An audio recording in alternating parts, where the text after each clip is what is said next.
അപ്പോൾ ഈ stoic principles എല്ലാം പറയുന്നത് ജീവിതത്തിലെ പ്രശ്നങ്ങളെ ഒരു ഓപ്പർച്യൂണിറ്റിയെ കാണാനുള്ള മൈൻഡ് സെറ്റുകൾ ഉണ്ടാകണം. ഒന്ന് പരാജയപ്പെട്ടാൽ അതെൻ്റെ ജീവിതത്തിൽ അടുത്ത ഒരു വിജയം കൈവരിക്കാൻ. ഇപ്പോൾ എഡിസൻ്റെ അനുഭവം പറയാറുണ്ട്. എഡിസൺ ലോകത്തിൽ ഏറ്റവും അധികം കണ്ടുപിടുത്തങ്ങൾ നടത്തിയ ആളുകൾ രണ്ടാമത്തെ ആളാണ്. മജീഷ്യൻ ഓഫ് മെൽബൺ പാർക്ക് എന്നറിയപ്പെടുന്നത്. പക്ഷേ ലോകത്തിൽ ഏറ്റവും അധികം പരാജയപ്പെട്ടതും എഡിസനാണ്. അപ്പോൾ ഈ പരാജയങ്ങളാണ് മനുഷ്യനെ ശക്തനാക്കി മാറ്റുന്നത്. അത് സാമ്പത്തിക പരാജയങ്ങൾ മാത്രമല്ല, മൈൻഡ് കൊണ്ട് നാം പരാജയങ്ങളെ മറികടന്ന് പോകുമ്പോഴാണ് വിജയിക്കാൻ സാധിക്കുന്നത്. അപ്പോൾ ഒന്നാമത് മനസ്സിലാക്കേണ്ടത് മെൻ്റലി സ്ട്രോങ് ആണ്. ഇപ്പോൾ നമ്മൾ സ്വർണ്ണത്തെക്കുറിച്ച് പറയാറുണ്ട്. സ്വർണ്ണത്തെ അടിച്ചടിച്ചടിച്ച് അതിന് രൂപത്തിലാക്കും. അല്ലെങ്കിൽ മൺകുടത്തെക്കുറിച്ച് പറയാറുണ്ട്. അതിന് കുറേ പെയിൻഫുള്ളായ പ്രോസസ്സിലൂടെ കൊടുത്തി വിടാറുണ്ട്. അതുപോലെ നമ്മൾ നല്ല ശില്പങ്ങളെക്കുറിച്ച് പറയാറുണ്ട്. നല്ല ശില്പങ്ങൾ എന്ന് പറയുന്നത് ഒരിക്കൽ മൈക്കലാഞ്ചലോ എന്ത് വളരെ മനോഹരമായ ശില്പം ഉണ്ടാക്കി. അപ്പോൾ ആദ്യം ഒരു കല്ല് മാത്രമേ ഉണ്ടായിരുന്നുള്ളൂ. പിന്നീട് വളരെ ഏഞ്ചലായിട്ടുള്ളൊരു ശില്പത്തെ ഉണ്ടാക്കി. അപ്പോൾ ആരോ ചോദിച്ചു, എങ്ങനെയാണ് ഈ ശില്പം ഉണ്ടാക്കിയത്? അപ്പോൾ അദ്ദേഹം പറഞ്ഞു, ഇത് ശില്പത്തിൽ ആവശ്യമില്ലാത്തതിനെ എല്ലാം ഞാൻ കട്ട് ചെയ്ത് കളഞ്ഞു.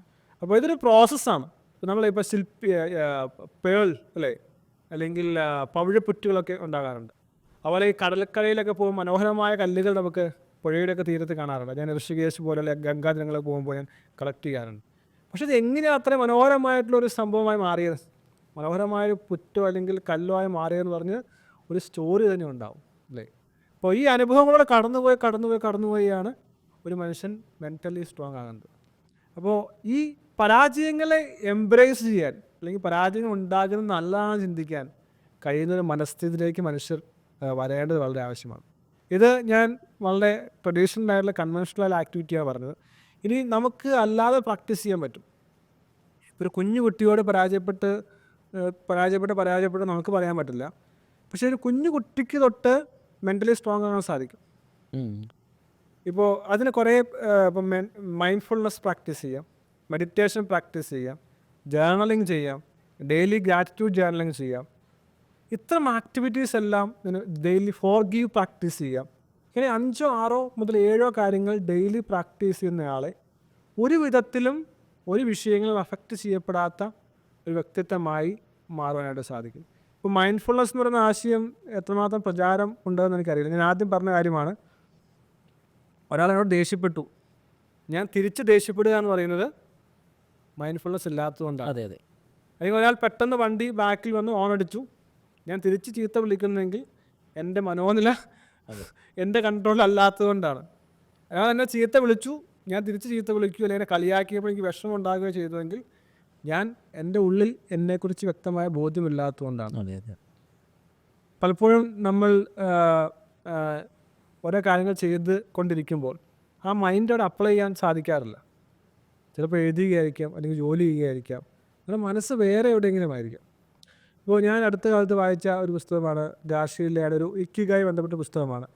അതിനകത്ത് ജപ്പാനിൽ ഒരു വിഭാഗം ടക്കുമിസ് എന്നാണ് പേര്. അവർ ഈ ടൊയോട്ട കമ്പനിയിലെ മിക്ക ഉൽപ്പന്നങ്ങളും അവരുടെ കൈകളിലൂടെയാണ് പോകുന്നത്. അവരുടെ കയ്യിൽ ഹാൻഡ് കൊണ്ട് ഉണ്ടാക്കുന്ന ഒരു സ്ക്രൂവും കാര്യങ്ങളെല്ലാമാണ്. അപ്പോൾ അവർ ഈ ജോലി അതിനകത്ത് ഒരു ആള് റിട്ടയർ ചെയ്ത സമയത്ത് അദ്ദേഹത്തിൻ്റെ ലൈഫ് സ്റ്റോറി പോലെ this is the last day of his work എന്ന് പറഞ്ഞ് പേപ്പറിലൊക്കെ എല്ലാം വരാനിടയായി. അപ്പോൾ അത് ലാസ്റ്റ് ഡേ ആണ് വർക്ക്. പിറ്റേ ദിവസം പക്ഷേ അയാൾ ജോലിക്ക് വന്നിരിക്കുകയാണ്. അദ്ദേഹത്തിന് ഈ ജോലി വളരെ ഇഷ്ടമാണ്. അപ്പോൾ അദ്ദേഹത്തെ ടാസ്ക് എന്ന് പറയുന്നത് ഈ ജോലിയിൽ അദ്ദേഹം വളരെ മുഴുകിയിരുന്നുകൊണ്ടാണ് ചെയ്യുന്നത്. ആ ശില്പത്തെ അല്ലെങ്കിൽ ആ സ്ക്രൂവിനെ എടുക്കുമ്പോൾ അദ്ദേഹം തൻ്റെ മൈൻഡ് മൊത്തം അവിടെ അപ്ലൈ ചെയ്യുകയാണ്. ഇതാണ് ഞാൻ കാൽ ന്യൂപോർട്ടിൻ്റെ ഡീപ്പ് വർക്ക് എന്നുള്ള ആശയമല്ല ഞാൻ പറഞ്ഞത്. അപ്പോൾ നാം ചെയ്യുന്ന ആക്ടിവിറ്റിയിൽ എത്രമാത്രം നമുക്ക് മൈൻഡ്ഫുൾ ആകാൻ സാധിക്കുന്നു, ഇൻറ്റൻഷനലി പ്രാക്ടീസ് ചെയ്യാൻ സാധിക്കും. ഇപ്പോൾ നമ്മൾ പല്ല് തേക്കാമെന്ന് വിചാരിക്കുക, നമ്മുടെ ഈ ബ്രഷ് പല്ലിലൂടെ പോകുന്നുണ്ടോ എന്നും പല്ല് ക്ലീൻ ആകുന്നുണ്ടോ എന്നും ആരെങ്കിലും ആലോചിക്കാറുണ്ടോ? ഇല്ലില്ല. ഇപ്പോൾ നമ്മൾ കുളിക്കുകയെന്ന് വിചാരിക്കുക, ഷവറിൽ നമ്മൾ വെള്ളം തലയിലൂടെ വീഴുമ്പോൾ ആരെങ്കിലും വിചാരിക്കാറുണ്ടോ, വെള്ളം എൻ്റെ തലയിലൂടെ വീഴുന്നുണ്ട്, വെള്ളം ഇങ്ങനെ ഒഴുകി താഴേക്ക് പോകുന്നുണ്ട്, എൻ്റെ ശരീരത്തെ വൃത്തിയാക്കുമെന്ന് ചിന്തിക്കാറുണ്ടോ? ഒന്നും ശ്രദ്ധിക്കുന്നുണ്ടാവില്ല. അപ്പോൾ ഇത് ചെറിയ കാര്യങ്ങൾ നാം പ്രാക്ടീസ് ചെയ്യുകയാണെങ്കിൽ വലിയ കാര്യങ്ങളിലും വലിയ വലിയ ടാസ്കുകളും നമുക്ക് പതിയെ ഈ മൈൻഡ്ഫുൾനെസ് കൊണ്ടുവന്ന് ഫോക്കസ് കൂട്ടാനും പ്രൊഡക്ടിവിറ്റി കൂട്ടാനും നമുക്ക് സാധിക്കും. അപ്പോൾ ഞാൻ പറയുന്നത് ഈ ഏത് വ്യക്തിയെയും ഒരു മാസീവ് ട്രാൻസ്ഫോർമേഷൻ ഉണ്ടാക്കാനായിട്ട് ഈ പറഞ്ഞ തത്വങ്ങളിലൂടെ സാധിക്കും. ഞാൻ 10x ഗ്രോത്ത് എന്ന ആശയം പറയുന്നത് ഇത്തരം ചെറിയ ചെറിയ ആക്ഷനിലൂടെ എസ്പെഷ്യലി കുട്ടികളിൽ ഓവർ എ പീരീഡ് ഓഫ് ടൈമിൽ വലിയൊരു മാറ്റം കൊണ്ടുവരാൻ സാധിക്കുന്ന ഒരു ചിന്താഗതിയാണ് ഞാൻ വളർത്തിയെടുത്തിട്ടുള്ളത്. അപ്പം അതിൽ ഒരു 99% ആക്കാനും ചെയ്യാത്ത കാര്യമാണ് മൈൻഡ്ഫുൾനെസ്. ഈ കാലഘട്ടത്തിൽ ഏറ്റവും അധികം കുട്ടികൾക്കും പ്രൊഫഷണൽസിനും എല്ലാം വേണ്ട ഒരു കാര്യമാണ് മെൻ്റലി സ്ട്രോങ് ആകുക എന്നുള്ളത്. അതിന് ഫീഡ്ബാക്ക് സ്വീകരിക്കാൻ പറ്റുന്നില്ല, ക്രിറ്റിസിസം സ്വീകരിക്കാൻ പറ്റുന്നില്ല, ആരെങ്കിലും വഴക്ക് പറഞ്ഞാൽ ഇഷ്ടപ്പെടുന്നില്ല, ഫീഡ്ബാക്ക് സ്വീകരിക്കാൻ സാധിക്കുന്നില്ല. പക്ഷേ എൻ്റെ ഒരു മെൻ്റൽ സ്ട്രെങ്ത്ത് കൂടി ഉണ്ടെങ്കിൽ മാത്രമേ എനിക്കത് നേടുവാൻ സാധിക്കുള്ളൂ. അപ്പോൾ ഇനി മൈൻഡ്ഫുൾനെസ്സിനെ കുറിച്ച് ഞാൻ പറഞ്ഞു, ഈ ഒരു ചെറിയ പ്രാക്ടീസിൽ നമുക്ക് മൈൻഡ്ഫുൾനെസ് കൊണ്ടുവരാൻ സാധിക്കും. രണ്ടാമത് മെഡിറ്റേഷൻ ഉണ്ട്. വളരെ കുറച്ചാതെ മാത്രമേ മെഡിറ്റേഷൻ ചെയ്യുന്നുള്ളൂ. അപ്പോൾ ഡെയിലി മെഡിറ്റേഷൻ ചെയ്യുമ്പോൾ നമുക്കൊരു വോയിസ് ഗൈഡൻസ് കിട്ടും. അതനുസരിച്ച് നമ്മുടെ മൈൻഡിനെ ഒക്യുപ്പൈ ചെയ്യുക. അപ്പോൾ ബ്രത്തിങ് എക്സസൈസ് എന്ന് പറയുന്ന ഒരു മെഡിറ്റേഷൻ പ്രാക്ടീസാണ്. അപ്പോൾ ബ്രത്തിങ് എന്ന് പറയുന്നത് നാം പ്രസൻറ്റിൽ മാത്രമേ ബ്രത്ത് ചെയ്യത്തുള്ളൂ, അല്ലെ, ശ്വാസം എടുക്കത്തുള്ളൂ. അതെ അതെ. നമുക്ക് ഫ്യൂച്ചറിൽ നമുക്ക് ബ്രത്ത് ചെയ്യാൻ പറ്റത്തില്ല, പാസ്റ്റിൽ നമുക്ക് ബ്രത്ത് ചെയ്യാൻ പറ്റത്തില്ല. So breathing means we are living in the present. നമ്മൾ മനസ്സിലാക്കിയത് നാം ശ്വാസം എടുക്കുന്നുണ്ട്, ഇൻഹെയിൽ ചെയ്യുന്നുണ്ട്, എക്സെയിൽ ചെയ്യുന്നുണ്ട്. വി ആർ ലിവിങ് എന്ന് പറഞ്ഞ ഒരു തിരിച്ചറിവാണ് നാം ബ്രത്തിങ് എക്സസൈസിലൂടെ ചെയ്യുന്നത്. മെഡിറ്റേഷൻ്റെ തുടക്കവും അവസാനവും ബ്രത്തിങ് എക്സസൈസിലൂടെയാണ്. അവർ നമ്മെ പുതിയതായിട്ടുള്ള മേഖലയിലേക്ക് ഈ മെഡിറ്റേഷനിൽ കൊണ്ടുപോകും. ചിലപ്പോൾ നാം കടൽ തീരത്തേക്ക് പോകുന്നതായിരിക്കാം, അല്ലെങ്കിൽ നാം വായിലൂടെ പറക്കുന്നതായിരിക്കാം, അല്ലെങ്കിൽ പൂന്തോട്ടത്തിൽ പോകുന്നതായിരിക്കാം, അല്ലെങ്കിൽ നമ്മുടെ ശരീരത്തിൻ്റെ ഓരോ അവയവങ്ങൾ, തലമുടി മുതൽ നെറുകം മുതൽ ഉള്ളങ്കാൽ വരെയുള്ള അവയവങ്ങളെ നാം ശ്രദ്ധിക്കുന്നതായിരിക്കാം. ഇതെല്ലാം മൈൻഡ്ഫുൾനെസ് പ്രാക്ടീസ് ചെയ്യുന്നതിലൂടെ നമുക്ക് ഡെവലപ്പ് ചെയ്യാൻ സാധിക്കുന്നതാണ്. ഈ മെഡിറ്റേഷൻ ഡെയിലി പ്രാക്ടീസ് ചെയ്യുമ്പോൾ നാം പതിയെ പതിയെ നാം ചെയ്യുന്ന കാര്യങ്ങളിൽ കോൺസെൻട്രേഷൻ കൊണ്ടുവരാൻ സാധിക്കും. അപ്പോൾ ഈ ഫോക്കസിന് ഏറ്റവും ആദ്യം പറഞ്ഞാൽ focus is the most valuable asset, അല്ലെങ്കിൽ concentration is the most valuable asset. അപ്പോൾ ഇത് ഗെയിൻ ചെയ്യാനായിട്ട് ഈ മെഡിറ്റേഷൻ പറയുന്ന ആക്ടിവിറ്റി നമ്മെ വളരെയധികം സഹായിക്കുന്ന കാര്യമാണ്. അപ്പോൾ ഡെയിലി മെഡിറ്റേഷൻ ചെയ്യുന്ന ആളുകൾക്ക് ഞാൻ പലപ്പോഴും എൻ്റെ ട്രെയിനിങ് വർക്ക്ഷോപ്പുകൾ പങ്കെടുക്കുമ്പോൾ ഞാൻ എൻ്റെ ക്ലാസ്സിലുള്ള ആളോട് ചോദിക്കും, ഈ ക്ലാസ്സിൽ ഏറ്റവും അധികം കാമായിട്ടുള്ള, ക്വയറ്റായിട്ടുള്ള, അല്ലെങ്കിൽ റിമെയിൻ അൺഅഫക്റ്റഡ് ആയിട്ടുള്ള ഏതൊക്കെ പ്രക്ഷുബ്ധ സാഹചര്യം വന്നാലും അഫക്റ്റ് ചെയ്യപ്പെടാത്ത ആരെല്ലാം ഉണ്ടെന്ന് മറ്റുള്ളവരോട് പറയാൻ പറയും. അപ്പോൾ എല്ലാവരും യുണാനിമസ് ആയിട്ട് 1-2 പേരെ ഇന്നയാളെ ഏത് പ്രശ്നം വന്നാലും അദ്ദേഹം വളരെ കാമൻ ക്വയറ്റായിട്ട് ഇരിക്കാറുണ്ട്. അപ്പോൾ അദ്ദേഹത്തോട് ചോദിക്കുമ്പോൾ എന്താണ് നിങ്ങളുടെ ട്രിക്ക്? അപ്പോൾ അദ്ദേഹം പറയും, ഞാൻ ഡെയിലി മെഡിറ്റേഷൻ അല്ലെങ്കിൽ മൈൻഡ്ഫുൾനെസ് പ്രാക്ടീസ് ചെയ്യുന്ന ആളാണ്. നമ്മൾ പറഞ്ഞത് ഇൻറ്റൻഷണൽ ആയിട്ടുള്ള ആക്ടിവിറ്റി ചെയ്യണമെന്ന് പറഞ്ഞു. രണ്ടാമത് അത് മൈൻഡ്ഫുൾനെസ് ആക്ടിവിറ്റി. അതെ. ഇപ്പോൾ യാത്ര ചെയ്യുമ്പോൾ, വാഹനം ഓടിച്ചു പോകുമ്പോൾ വേണമെങ്കിൽ നമുക്ക് പലതും ആലോചിച്ച് പോകാം. പക്ഷേ മൈൻഡ്ഫുള്ളായിട്ട് ഞാൻ പോകുന്ന വഴി ഇന്ന വാഹനങ്ങളെല്ലാം ഉണ്ട്, ഇന്ന ബോർഡുകളെല്ലാം ഉണ്ട്, ഇന്ന ആളുകളെല്ലാം ഉണ്ട്, അങ്ങനെ ചിന്തിച്ച് നമുക്ക് പോകാം. അതിൽ പ്രസൻറ്റിൽ പോകുന്ന കാര്യമാണ്. അപകടത്തിനുള്ള സാധ്യതയും കുറയും. രണ്ടാമത് പറഞ്ഞു നാം ചെയ്യുന്ന, ഒന്നാം മൈൻഡ്ഫുൾനെസ്, രണ്ടാമത് മെഡിറ്റേഷനെ കുറിച്ച് പറഞ്ഞു. ഇനി മൂന്നാമത് നമുക്ക് ഡെയിലി ചെയ്യാൻ പറ്റുന്ന, മെൻ്റലി സ്ട്രോങ് ആക്കാൻ പറ്റുന്ന കാര്യമാണ് ഗ്രാറ്റിറ്റ്യൂഡ് ജേർണലിങ്. ശരിക്കും നമ്മൾ നമ്മുടെ ഒരു ദിവസത്തിലും എത്രയോ മനോഹരമായിട്ടുള്ള നല്ല കാര്യങ്ങൾ സംഭവിക്കുന്നില്ലേ? അതെ അതെ. പുതിയ കൂട്ടുകാരെ കണ്ടെത്തുന്നു, തീർച്ചയായിട്ടും. അല്ലെങ്കിൽ പുതിയ സ്കില്ല് ഡെവലപ്പ് ചെയ്യുന്നു, നമുക്ക് നമ്മളാരെയും അപ്രീഷിയേറ്റ് ചെയ്തിട്ടുണ്ടാകാം, അല്ലേ? അപ്പോൾ ഞാൻ എല്ലാ ദിവസവും ചെയ്യുന്ന കാര്യമാണ് ഗ്രാറ്റിറ്റ്യൂഡ് ജേർണലിങ്. എല്ലാ ദിവസവും വൈകിട്ട് കിടക്കുന്നതിന് മുമ്പ് നാം ഇന്ന് ഒരു പ്രശ്നവുമില്ലാതെ ജീവിക്കാൻ സാധിച്ചല്ലോ, അല്ലെങ്കിൽ ഒരാളുടെ പ്രശ്നത്തിൽ കേൾക്കാൻ സാധിച്ചല്ലോ, ഒരാളെ നമുക്ക് സഹായിക്കാൻ സാധിച്ചല്ലോ. അപ്പോൾ ആ ഒരു ഫീലിംഗ് ഓഫ് ഗ്രാറ്റിറ്റ്യൂഡ്, ഈ ഗ്രാറ്റിറ്റ്യൂഡ് ജേർണലിങ് പ്രാക്ടീസ് ചെയ്യുന്നത് വഴി നമ്മുടെ മനസ്സിൻ്റെ ശക്തി വളരെയധികം ഡെവലപ്പ് ചെയ്യുക. ഇതിന് ഏറ്റവും ആദ്യം പറയാൻ കോമ്പൗണ്ടിങ് എഫക്റ്റ്. ഈ ചെറിയൊരു ആക്ഷൻ എല്ലാ ദിവസവും ചെയ്യുമ്പോഴാണ് മാസീവ് വല്ല ട്രാൻസ്ഫോർമേഷൻ നമ്മുടെ ജീവിതത്തിൽ ഉണ്ടാകുന്നത്. ഇപ്പോൾ എത്ര പേര് ചെയ്യണമെന്ന് അറിയത്തില്ല. ഗ്രാറ്റിറ്റ്യൂഡ് തീർച്ചയായും നമുക്ക് ആലോചിക്കുന്നത് അസുഖം വന്നില്ല, ഗ്രേറ്റ് അല്ലേ? തീർച്ചയായിട്ടും. ഇന്ന് എന്നെ ഒരാൾ വഴക്ക് പറഞ്ഞപ്പോൾ എനിക്ക് പ്രശ്നങ്ങൾ തോന്നിയില്ല, അല്ലെങ്കിൽ എൻ്റെ ബോസിനെ അപ്രീഷിയേറ്റ് ചെയ്തു. എൻ്റെ ഓഫീസിൽ ഒരാളുണ്ട്, അദ്ദേഹം എങ്ങനെ അപ്രീഷിയേറ്റ് ചെയ്യാൻ സാഹചര്യമുണ്ടെങ്കിൽ അദ്ദേഹം അപ്രീഷിയേറ്റ് ചെയ്യുന്ന ആളാണ്. അപ്പോൾ അദ്ദേഹം എന്നെ ഇടയ്ക്ക് വിളിച്ചിട്ട് പറയും, ഇനി ആ കാര്യം, ഇപ്പോൾ ഞാനൊരു ലിങ്ക്ഡിനിൽ പോസ്റ്റ് ഇട്ടാൽ വീഡിയോ ചെയ്ത് അദ്ദേഹം വിളിച്ചിട്ട് പറയും, okay, that is A wonderful thing. അപ്പോൾ എന്നെ സംബന്ധിച്ച് സന്തോഷമുള്ള കാര്യമാണ്. അപ്പോൾ ഞാനത് എഴുതും, ഇന്നയാൾ എന്നെ അപ്രീഷിയേറ്റ് ചെയ്തു. ഇങ്ങനെ ജീവിതത്തിൽ ഒരു ദിവസം എത്രയോ മനോഹരമായിട്ടുള്ള, ചിലപ്പോൾ യൂട്യൂബിൽ അവർ കമൻ്റ് ഇടുന്നതായിരിക്കാം, ഈ വീഡിയോ കണ്ടിട്ട് സാറിൻ്റെ പുസ്തകം എന്നെ സഹായിച്ചു, ഈ വീഡിയോ എൻ്റെ ജീവിതത്തിൽ മാറ്റം വരുത്തി. അതെ. ചിലപ്പോൾ അയാൾ വിളിക്കുന്നതായിരിക്കാം, സാർ എനിക്ക് ഈ വീഡിയോ ഉപകാരപ്പെട്ടു, സാറിൻ്റെ ഉപദേശം ഉപകാരപ്പെട്ടു. പക്ഷെ ഇങ്ങനെ എത്രയോ കൗണ്ട്ലെസ് ആയിട്ടുള്ള നല്ല കാര്യങ്ങൾ ജീവിതത്തിൽ സംഭവിക്കുന്നത്, അല്ലേ? അതെ അതെ. അപ്പോൾ ഇത് ഡെയിലി ഒന്ന് എഴുതി കഴിഞ്ഞാൽ നമ്മുടെ ജീവിതത്തിൽ വളരെ വളരെ അധികം മാറ്റം കൊണ്ടുവരും. ഇനി മറ്റൊരു പ്രാക്ടീസാണ് ഹെൽപ്പിംഗ് അതേഴ്സ്. മറ്റുള്ള ആളുകൾക്ക് സഹായിക്കാൻ സാധിക്കും. അപ്പോൾ അതിപ്പോൾ പലരും പറയുമോ സഹായിക്കാൻ എനിക്ക് എൻ്റെ പൈസ ഒന്നുമില്ല എന്ന് പറയും. പൈസയല്ല, നമുക്ക് എന്തെല്ലാം കാര്യങ്ങളിൽ നമുക്ക് മറ്റുള്ളവരെ സഹായിക്കാൻ സാധിക്കും. ചിന്തിച്ച് നോക്കാൻ ആവശ്യമാണ്. ഇപ്പോൾ നിങ്ങൾക്കൊരു വാഹനമുണ്ടെങ്കിൽ നിങ്ങൾ ഈ ലോകത്തിലെ 5% ആളുകൾ ഒരാളാണ്. നിങ്ങൾക്കൊരു പോസ്റ്റ് ഗ്രാജുവേഷൻ ഉണ്ടെങ്കിൽ നിങ്ങൾ ലോകത്തിലെ 2% ആളുകളിലാണ് ഒരാളാണ്. അങ്ങനെയാണെങ്കിൽ തീർച്ചയായും നിങ്ങൾക്ക് ഒരാൾ സഹായിക്കാൻ സാധിക്കും. ഒരു വാക്കിലൂടെ ആയിരിക്കാം, നല്ല പ്രവർത്തനത്തിലൂടെ ആയിരിക്കാം, വഴിയുടെ പോകുന്ന ഒരാളോട് സുഖമാണോ എന്ന് ചോദിച്ചതായിരിക്കാം, അല്ലേ? അല്ലെങ്കിൽ ഒരു പണം വേണ്ട ആൾക്ക് പണം കൊടുത്ത് ഭക്ഷണം കൊടുത്ത് സഹായിച്ചതായിരിക്കാം. ഞാൻ എല്ലാ ദിവസവും എവിടെ പോകുമ്പോഴും ഞാൻ ശ്രദ്ധിക്കുന്നത് ഒരാളെങ്കിലും സഹായിക്കാൻ സാധിക്കുമോ? വിഷമിച്ചിരിക്കുന്ന ആളോട് എന്നാ പറ്റി, സുഖമാണോ, എന്തെങ്കിലും പ്രശ്നമുണ്ടോ? അല്ലെങ്കിൽ ഒരാൾക്ക് ഒരു പുസ്തകം കൊടുക്കുന്നതായിരിക്കാം, അല്ലെങ്കിൽ ഒരാൾക്കൊരു ഡെസ്ക് ഡോർ ഓപ്പൺ ചെയ്ത് കൊടുക്കുന്നതായിരിക്കാം. So try to practice the act of random kindness. അതിനുള്ളൊരു മെൻറ്റാലിറ്റി അല്ലേ?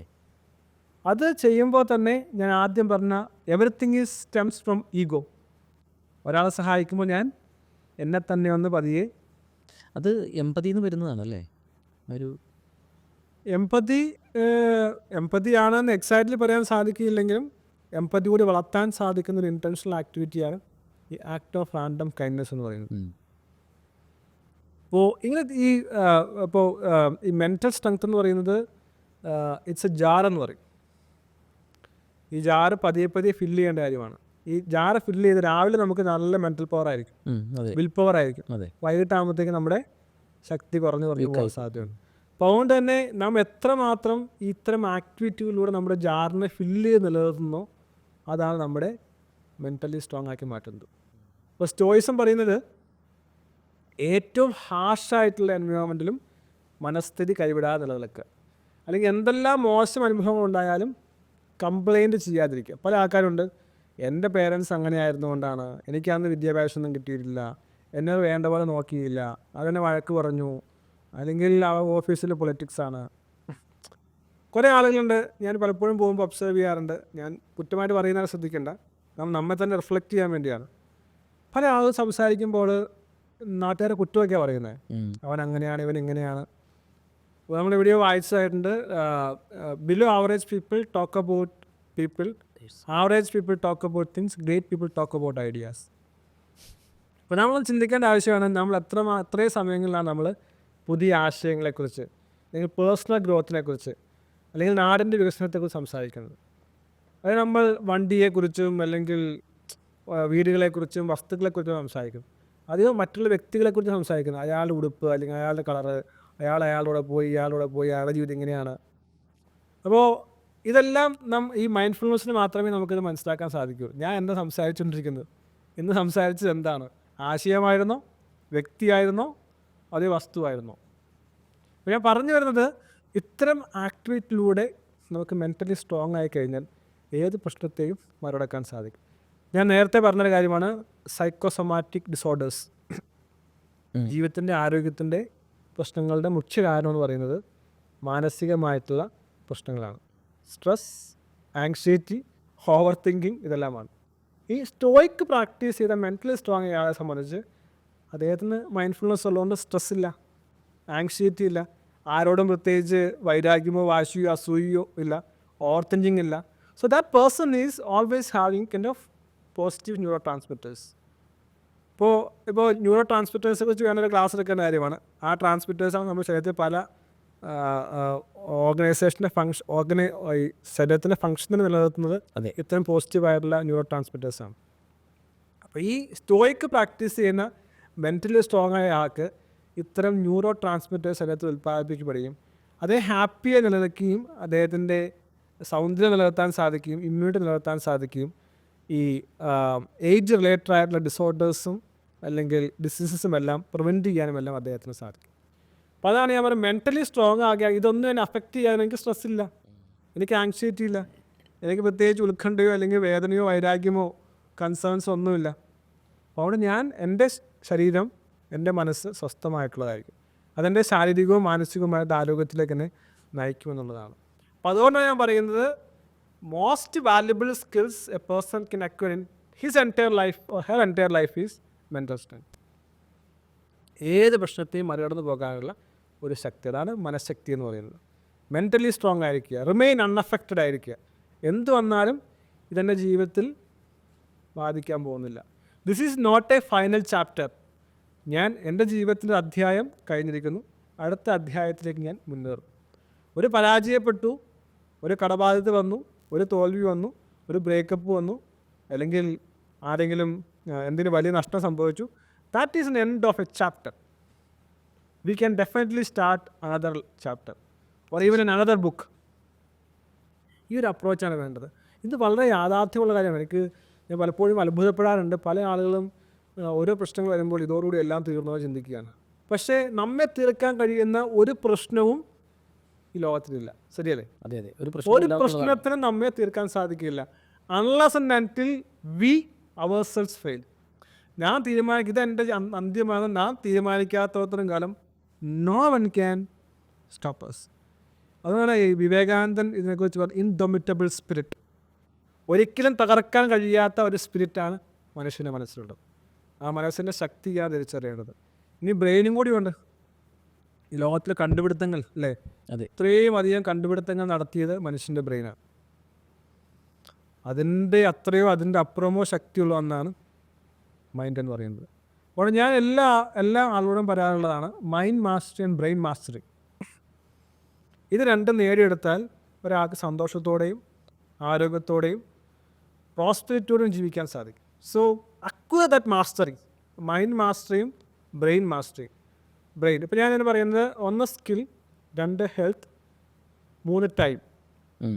അപ്പോൾ സ്കില്ല് എങ്ങനെ നമുക്ക് നേടാൻ കുറേ കൂടെ ബ്രെയിനും ഉണ്ട്, അപ്പോൾ തന്നെ മൈൻഡിൻ്റെ സ്കില്ലും ഉണ്ട്. ഹെൽത്ത് നമുക്ക് തീർച്ചയായിട്ടും വേണ്ട കാര്യമാണ്, അതുപോലെ വെൽത്ത് നമുക്ക് വേണ്ട കാര്യമാണ്. അപ്പോൾ ഈ 3 കാര്യങ്ങളെയും നാം കമ്പൈൻ ചെയ്തൊരു ലൈഫായിരിക്കണം എപ്പോഴും മുന്നോട്ട് നയിക്കുന്നത്. അപ്പോൾ വെൽത്ത് പല ആൾക്കാർക്കും ഉണ്ടാകും, മെൻ്റൽ മാസ്റ്ററുടെ കാര്യത്തിൽ പല ആളുകളും പരാജയപ്പെട്ടു പോകാറുണ്ട്. കൂടുതൽ സംഭവിക്കുന്ന അവിടെയാണ്. അപ്പോൾ ഞാൻ ഈ മെൻ്റൽ പവർ ഹെൽത്ത് എന്നുള്ള ആസ്പെക്റ്റിലാണ് കൺസിഡർ ചെയ്യാറുള്ളത്. ജിമ്മിൽ പോകുന്നുണ്ട്, ഡെയിലി എക്സസൈസ് ചെയ്യുന്നുണ്ട്, but what you are feeding to strengthen your mind, വളരെ ആളുകൾ ചെയ്യാത്ത കാര്യമാണ്. ഇപ്പോൾ നിങ്ങൾക്കറിയാം, മെൻ്റലി സ്ട്രോങ് ആയിട്ടുള്ള ആളുകൾ അല്ലെങ്കിൽ മെൻ്റലി നല്ലതായിട്ട് പ്രാക്ടീസ് ചെയ്യുന്ന ആളുകൾ കണ്ടാൽ നമുക്കറിയാൻ സാധിക്കും. ഇപ്പോൾ മെഡിറ്റേഷൻ ചെയ്യുന്ന ആളോ കണ്ടാൽ അറിയാൻ സാധിക്കും. ഇപ്പോൾ ഞാൻ മെഡിറ്റേഷൻ ചെയ്യുന്നതിന് എനിക്ക് വേറെ മെഡിറ്റേഷൻ ചെയ്യുന്ന ആളെ തിരിച്ചറിയാം. അല്ലെങ്കിൽ പൊതുവെ ആളുകൾ മീറ്റിങ്ങിൽ പോകുമ്പോഴാണെങ്കിലും അവരിൽ ഒരു പ്രത്യേക ഓറ നമുക്ക് എക്സ്പീരിയൻസ് ചെയ്യാൻ സാധിക്കും. അപ്പം അങ്ങനെ ഒരു ടോസ്റ്റിംഗ് ആയിട്ടുള്ള എൻവയോൺമെൻറ്റിൽ ഒന്നും അഫക്റ്റ് ചെയ്യപ്പെടാത്ത വ്യക്തിയെ ചെയ്താൽ മാത്രമേ നമുക്ക് അത്ര ഒരു ട്രാൻസ്ഫോർമേഷൻ ഉണ്ടാക്കാനായിട്ട് സാധിക്കുകയുള്ളൂ. അത് തീർച്ചയായും നേടിയെടുക്കേണ്ട കാര്യമാണ്. ഞാൻ ഇതിനെക്കുറിച്ച് പറയുന്നത് ദ മോസ്റ്റ് വാല്യുബിൾ സ്കിൽ, ഏറ്റവും എസെൻഷ്യലായി മനുഷ്യന് വേണ്ട ഒരു കാര്യമാണ് മെൻ്റൽ സ്ട്രെങ്ത്, റിമെയിൻ അൺഅഫക്റ്റഡ് ആയിരിക്കുക എന്ന് പറയുന്ന, ഇമോഷണലി സ്റ്റേബിൾ ആയിരിക്കുക എന്ന് പറയുന്ന ഒരു കാര്യം. ഇതില്ലാത്തതുകൊണ്ടാണ് ആത്മഹത്യകൾ നടക്കുന്നത്, കുടുംബകലഹങ്ങൾ ഉണ്ടാകുന്നത്, അല്ലെങ്കിൽ ഉപദ്രവങ്ങൾ ഉണ്ടാകുന്നത്, നിരാശ ഉണ്ടാകുന്നത്, അതെ, ആങ്സൈറ്റി ഉണ്ടാകുന്നത്, പാനിക് അറ്റാക്ക് ഉണ്ടാകുന്നത്, ഹാർട്ട് എയിൽമെൻറ്റ്സ് ഉണ്ടാകുന്നത്. ഇതിൻ്റെ ഒക്കെ ഒരു ഫണ്ടമെൻ്റൽ റീസൺ പറയുന്നത് ഇമോഷണലി സ്ട്രോങ് ആകാതിരിക്കുക, മെൻ്റലി സ്ട്രോങ് ആകാതിരിക്കുക, അല്ലെങ്കിൽ എല്ലാ വിഷയങ്ങളിലും നാം അഫക്റ്റഡ് ആയി പോകുക എന്നുള്ളതാണ്. അതുകൊണ്ട് ഇതിനു വേണ്ടി ഇൻറ്റൻഷണൽ ആയിട്ടുള്ള എഫേർട്ട് മാത്രമല്ല, ഒരു റെവല്യൂഷനായിട്ടുള്ള ഡ്രൈവ് തന്നെ വേണമെന്ന് ഞാൻ ആഗ്രഹിക്കുന്നു. മനുഷ്യൻ്റെ മനസ്സിന് ശക്തി കൊടുക്കുന്ന ഒരു ശക്തമായ ഡ്രൈവ് ആരെങ്കിലും സ്റ്റാർട്ട് ചെയ്യുന്നുണ്ടെങ്കിൽ അതൊരു വലിയൊരു സമൂഹത്തിനുള്ള കോൺട്രിബ്യൂഷൻ ആയിരിക്കും.